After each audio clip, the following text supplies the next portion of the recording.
ओम शांति।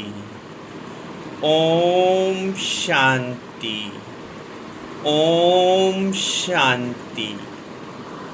जीवन को पलटाने वाली एक अद्भुत जीवन कहानी। अब आगे पेज नंबर 43। दादा कश्मीर में। इस प्रकार कईयों के जीवन में परिवर्तन लाने के बाद दादा एकांत के लिए कश्मीर में चले गए। यह बात जुलाई 1936 की है। अपने लौकिक परिवार को भी वे साथ ले गए।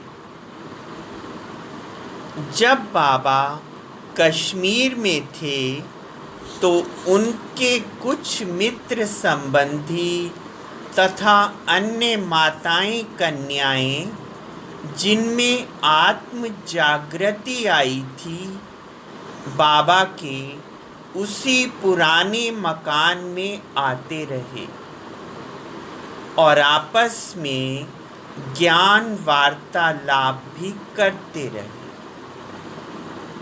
वे बाबा के साथ पत्र व्यवहार भी करते रहे।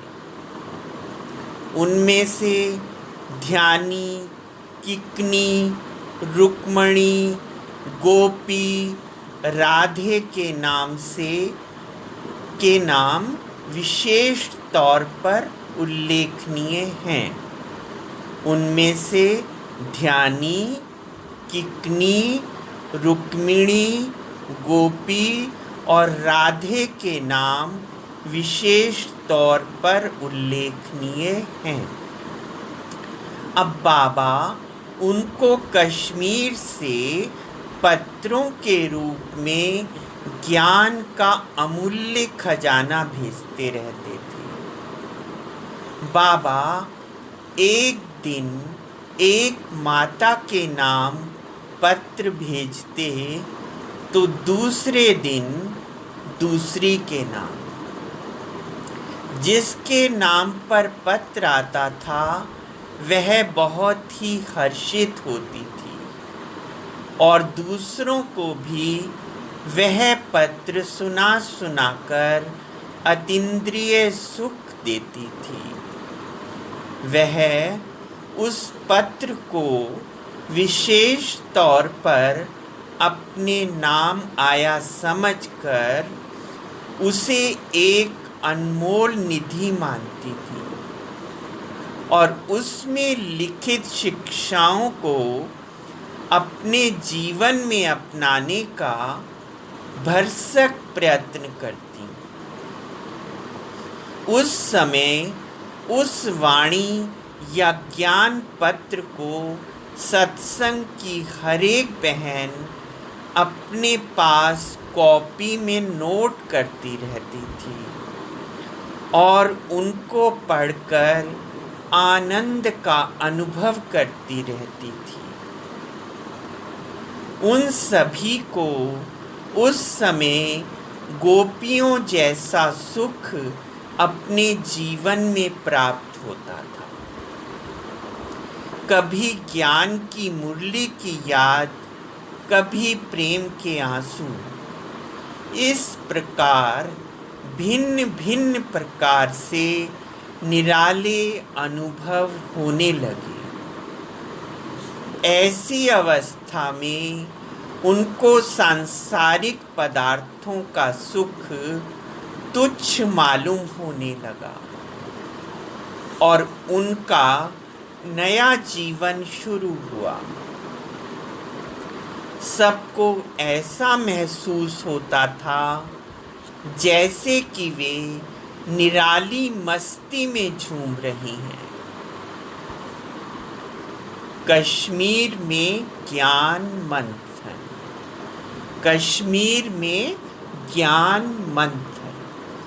कश्मीर में दादा एकांत में ईश्वरीय चिंतन में लवलीन रहते थे। वे कुछ समय ज्ञान युक्त पत्र लिखने में व्यतीत करते और कुछ समय वहाँ साथ रहे हुए संबंधियों को ईश्वरीय ज्ञान देते थे। अतः उनकी धारणा भी अब अधिकाधिक ऊंची उठ रही थी। वहाँ ज्ञान लाभ के बारे में ब्रह्मा कुमारी निर्मल शांता जी, दादा की लौकिक पुत्री, उन्होंने लिखा है, मैं कश्मीर में बाबा के साथ गई थी। वहाँ बाबा हमें ज्ञान सुनाते थे। उसे सुनकर मैंने निर्णय किया कि अब तो मुझे प्रभु की सच्ची गोपी बनना है और अपने जीवन को पवित्र बनाकर विश्व के कल्याण के लिए कार्य करना है। दिनों दिन मुझ में ज्ञान की मस्ती बढ़ती जाती थी। अब मेरी बुद्धि में ज्ञान ही समाया हुआ था। एक दिन की बात है कि मैं घर से बाहर कहीं जा रही थी कि वहाँ कश्मीर में आए हुए हमारे एक परिचित व्यक्ति, जिनका नाम रिझू मल था, उन्होंने मुझसे एक पहाड़ी का रास्ता पूछा। मैंने ज्ञान की खुमारी में उनसे कहा, आप पहाड़ी का रास्ता पूछते हो या परम धाम का? मेरी ऐसी बातें सुनकर उन्हें बहुत ही आश्चर्य हुआ और उस दिन से लेकर वे भी हमारे यहाँ ज्ञान सुनने के लिए आने लगे। उन्हीं दिनों मैं बाबा के साथ अमरनाथ भी गई थी। हम लोग घोड़ों पर सवार थे। हम रास्ते में ही थे कि बहुत बड़ा तूफान आया।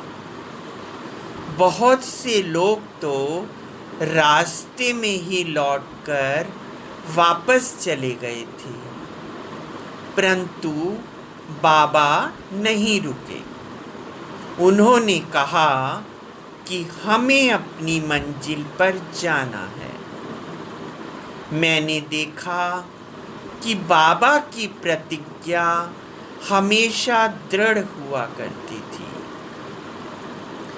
वे बहुत साहसी थे और मार्ग की कठिनाइयों से कभी न घबराते थे। आखिर हम वहाँ पहुँचे। हालांकि उस दिन बाबा बहुत साधारण वेशभूषा में थे, तो भी पुजारी लोगों ने बाबा को देखकर समझा कि वे कोई राजा हैं। बाबा ने उनसे पूछा कि वह बर्फ का लिंग कैसे बनता है।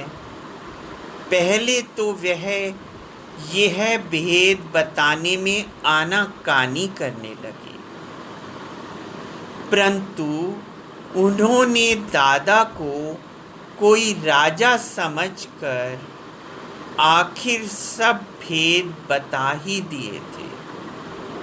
ओम शांति, ओम शांति, ओम शांति।